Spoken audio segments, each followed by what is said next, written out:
مالک بن انس نے ابو سہیل سے اور انہوں نے اپنے والد سے روایت کی، انہوں نے حضرت طلحہ بن عبید اللہ رضی اللہ عنہ سے سنا، وہ کہہ رہے تھے کہ رسول اللہ صلی اللہ علیہ وسلم کے پاس اہل نجد میں سے ایک آدمی آیا، اس کے بال پراگندہ تھے، ہم اس کی ہلکی سی آواز سن رہے تھے، لیکن جو کچھ وہ کہہ رہا تھا ہم اس کو سمجھ نہیں رہے تھے، حتیٰ کہ وہ رسول اللہ صلی اللہ علیہ وسلم کے قریب آ گیا۔ وہ آپ سے اسلام کے بارے میں پوچھ رہا تھا۔ رسول اللہ صلی اللہ علیہ وسلم نے فرمایا، دن اور رات میں 5 نمازیں فرض ہیں۔ اس نے پوچھا، کیا ان کے علاوہ اور نمازیں بھی میرے ذمے ہیں؟ آپ نے فرمایا، نہیں، الا یہ کہ تم نفلی نماز پڑھو اور ماہ رمضان کے روزے ہیں۔ اس نے پوچھا، کیا میرے ذمے اس کے علاوہ بھی روزے ہیں؟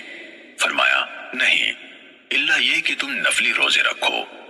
پھر رسول اللہ صلی اللہ علیہ وسلم نے اسے زکوٰۃ کے بارے میں بتایا تو اس نے سوال کیا، کیا میرے ذمے اس کی سوا بھی کچھ ہے؟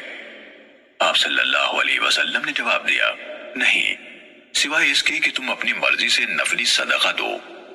حضرت طلحہ نے کہا، پھر وہ آدمی واپس ہوا تو کہہ رہا تھا، اللہ کی قسم، میں اس پر کوئی اضافہ کروں گا نہ اس میں کوئی کمی کروں گا۔